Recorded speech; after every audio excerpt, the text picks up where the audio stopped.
ਦੀ ਕਹਾਣੀ ਗੌਰੀ ਆਪ ਜੀ ਦੇ ਸਾਹਮਣੇ ਲੈ ਕੇ ਹਾਜ਼ਰ ਹਾਂ।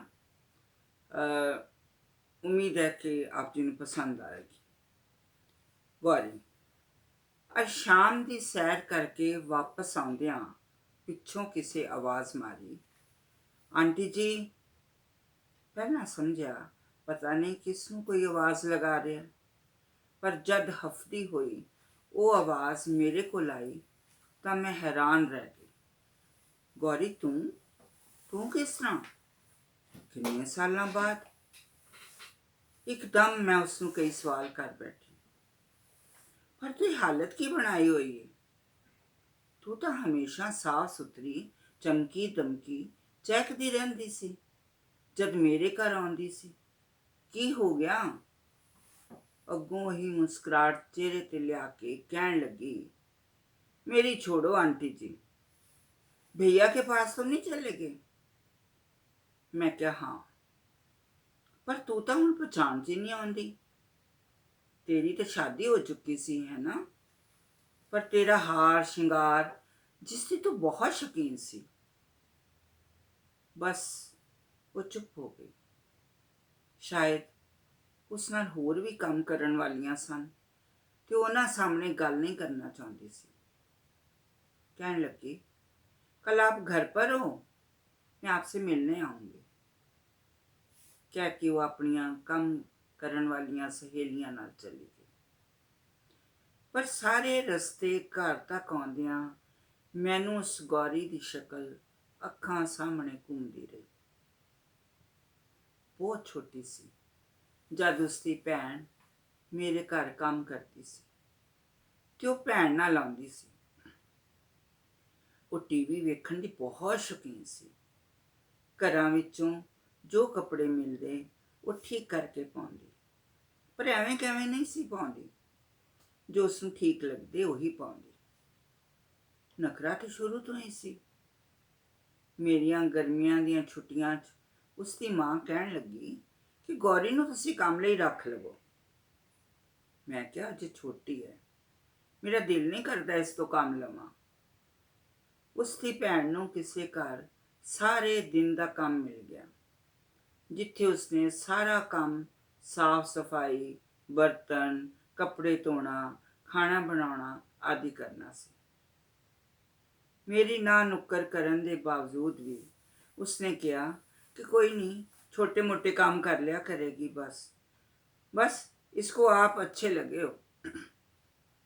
मैं क्या ठीक है, डस्टिंग कर लिया करेगी। 10-11 बजे गौरी आ जाती। मैं उसनों पुछदी, गौरी कुछ खाना है तो कह देंदी, हाँ मैं चाह परौंठी बना देना। अंतां दी सोहनी प्यारी तिखे नैण नकश ते प्यारियां चमकीलियां अखां ते बन के भी बड़ी साफ सुथरी आउंदी। घर बैठी चंगी लगदी, हंसू हंसू प्यारी लगदी। कुछ ही दिनां च जद मैं कोई काम कर रही हुंदी तां पुछदी, आंटी चाय पियोगे? मैं पूछया, तेनू बनानी आउंदी है? कहंदी, हम तो घर के सारे काम जल्दी सीख जाते हैं, क्योंकि हमने घरों में काम करके ही तो कमाना होता है। मैं मुस्कुरा के उसनू कहंदी, पर मैं तुम्हारे साथ खड़ी होंगी, कहीं कुछ कर ना बैठना। मैं उसके काम करन विच नफासत नूं नोट करती। मैनू उस नाल अंतां दा मोह आउंदा, जिवें कि वो मेरी ही धी होवे। फिर वो मेरे लिए ट्रे विच कप प्लेट रख के लियाउंदी, आप मेरे सामने बैठ टीवी देखते चाह पींदी। डस्टिंग बड़े ही प्यार नाल करती, सोफे ते कुशनां नूं बड़े सलीके नाल रखदी। कदी कदी उसकी कल्पना मैनू बहुत चंगी लगती, जदों आखदी, आंटी चलो सैटिंग बदलते हैं। मैं कई बार सोचदी, ये लोग एक कमरे विच किन्ने किन्ने लोग इकट्ठे जमीन ते सोंदे ने, कोई बैठण दा समान ही नहीं हुंदा। फिर भी इस कुड़ी दे मन विच घर सजाण दी किन्नी ख्वाहिश है। पता नहीं दिन ब दिन मैनू गौरी काम करन वाली कुड़ी ना लगदी, बल्कि अपने ही लगदी। ਕੋਈ ਚੰਗੀ ਚੀਜ਼ ਹੁੰਦੀ ਮੈਂ ਗੌਰੀ ਵਾਸਤੇ ਰੱਖ ਲੈਂਦੀ, ਉਸ ਨੂੰ ਖਾਣ ਲਈ ਦਿੰਦੀ। ਹੌਲੀ ਹੌਲੀ ਉਸਨੇ ਡਸਟਿੰਗ ਤੋਂ ਇਲਾਵਾ ਬਾਕੀ ਵੀ ਝਾੜੂ ਪੋਚਾ ਕਰਨਾ ਸ਼ੁਰੂ ਕਰ ਦਿੱਤਾ। ਇੰਨੀ ਸੋਹਣੀ ਸਫਾਈ ਕਰਦੀ, ਹਰ ਕੋਨਾ ਸਾਫ਼ ਸੁਥਰਾ ਤੇ ਕੋਈ ਬਰਤਨ ਝੂਠਾ ਨਾ ਰਹਿਣ ਦਿੰਦੀ। ਮੈਂ ਕਈ ਵਾਰ ਉਸ ਨੂੰ ਕਹਿੰਦੀ ਕਿ ਦੂਸਰੀ ਕੰਮ ਕਰਨ ਵਾਲੀ ਨੂੰ ਕੰਮ ਕਰਨ ਦੇ, ਪਰ ਉਸਨੇ ਹੱਕ ਨਾਲ ਸਾਰਾ ਕੰਮ ਆਪਣੇ ਜ਼ਿੰਮੇ ਲੈ ਲਿਆ ਤੇ ਮੈਨੂੰ ਦੂਸਰੀ ਕੰਮ ਵਾਲੀ ਨੂੰ ਜਵਾਬ ਦੇਣਾ ਪਿਆ। ਕੰਮ ਕਰਨ ਤੋਂ ਬਾਅਦ ਖਾਣਾ ਖਾ ਕੇ ਉਹ ਘਰ ਚਲੀ ਜਾਂਦੀ। ਸ਼ਾਮ ਨੂੰ ਨਹਾ ਧੋ ਕੇ ਸਾਫ਼ ਸੁਥਰੇ ਕੱਪੜੇ ਪਾ ਕੇ ਆਉਂਦੀ, ਕਦੀ ਚੂੜੀਦਾਰ ਪਜਾਮਾ ਤੇ ਕੁੜਤਾ ਤੇ ਕਦੇ ਮੈਕਸੀ, ਨੋ ਪਾਲਿਸ਼, ਅੱਖਾਂ 'ਚ ਸੁਰਮਾ ਤੇ ਲਿਸ਼ਕੀ ਪੁਸ਼ਕੀ, ਹੀਲ ਵਾਲੀ ਸੈਂਡਲ। ਇਹ ਸਭ ਚੀਜ਼ਾਂ ਉਸ ਨੂੰ ਦੂਸਰੇ ਘਰਾਂ 'ਚੋਂ ਉਸਦੀ ਮਾਂ ਜਾਂ ਭੈਣ ਨੂੰ ਮਿਲ ਜਾਂਦੀਆਂ ਸਨ। ਇੱਕ दिन अचानक कहने लगी, आंटी जी आपको एक बात बताऊं? मैं क्या, दस। मुझे घर रहना अच्छा नहीं लगता, क्योंकि मेरे पापा तो है नहीं। हमारे गांव से ना एक अंकल हमारे घर आता है, वो मेरी मम्मी। मेरा भाई भी वैसा ही है, टेंट वालों के साथ काम करता है। वो शादियों में खाना वगैरह तो खा लेता है। कितने कितने दिन वो अंकल हमारे ही घर रहता है। उसने हमारी दोनों बहनों की शादी करा दी है, दूर बिहार के किसी गांव में। अभी हमारा गौना नहीं हुआ। मेरी और मेरी बहन की एक ही घर में हुई है। थोड़े दिन हम उस घर में रही थी। बड़ा ही काम करना पड़ता था। दूर से पानी लाओ, घूंघट निकालो, और मुझे मेरा आदमी बिल्कुल पसंद नहीं। अब मेरी माँ ने हमारा गौना कर देना है, पर मैं तो नहीं जाऊंगी। मैं अभी छोटी हूँ, मेरी बहन का पहले कर देंगे। मैं उसने पूछा कि तेरी बहन को सब पसंद है? कहने लगी, वो तो बड़ी है, उसको शादी अच्छी लगती है, पर मेरा मन गांव में नहीं लगता। अब हम दिल्ली में रहते हैं। बेशक हमारे पास घर नहीं और बहुत कुछ है, अपनी पसंद के कपड़े पहन सकते हैं। मैं साड़ी नहीं पहनना चाहती। अगर मेरी मम्मी ने ज़्यादा कुछ कहा ना, तो मैं अपने पति को दिल्ली में ही ले आऊँगी, यहाँ कोई काम कर लेगा, पर गांव में नहीं जाऊँगी। वहाँ तंग होके नहीं रहना। यहाँ तो हम आज़ादी से रह सकते हैं। मैं फिर पूछा कि उसका पति की करता है?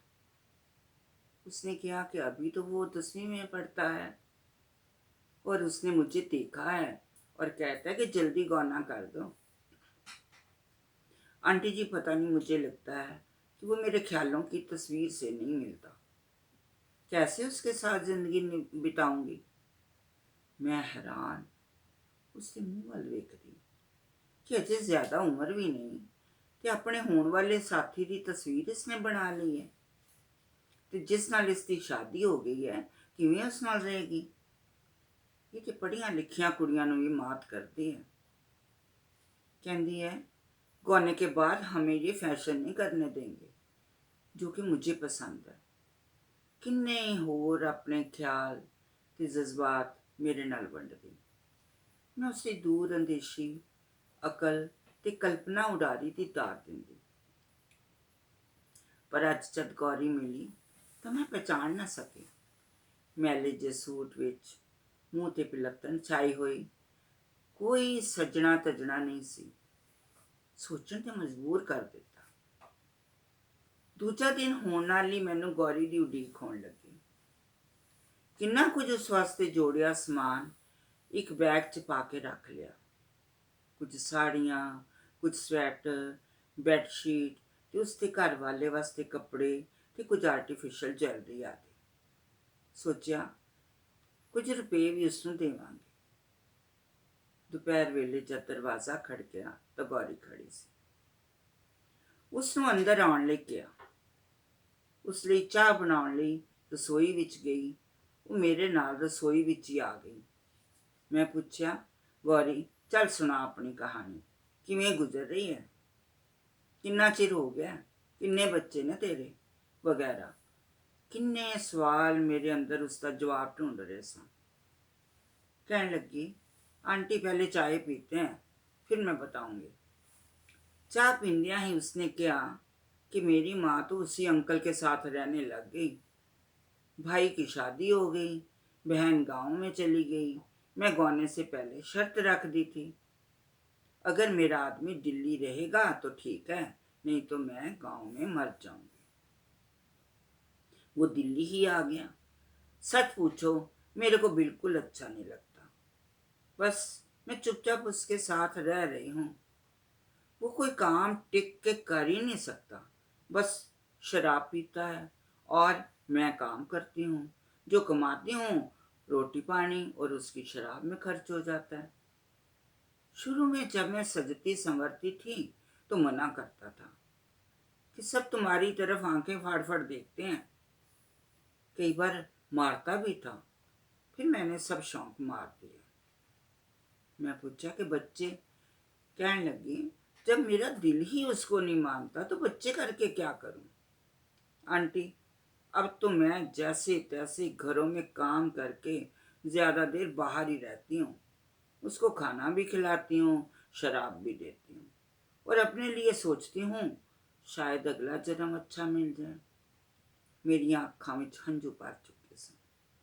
ਅੱਖਾਂ ਪੂੰਝਦਿਆਂ जब मैं उसनों बैग ते पैसे देने लगी तो उसे ना कर ਦਿੱਤੀ। कहने लगी, आंटी, अब मुझे किसी भी चीज़ की ज़रूरत नहीं। फिर भी मैं उसनों सब कुछ दे के अपने नाल घुट के लाया कि कुछ भी ना कह सके। बहुत बहुत शुक्रिया। अगर आप जिन्हों मेरी कहानी इस ते बनाई हुई वीडियो पसंद आए तो आप जी जरूर इसनों लाइक करो, शेयर करो, कमेंट करो। आप जी का बहुत बहुत धन्यवाद होगा।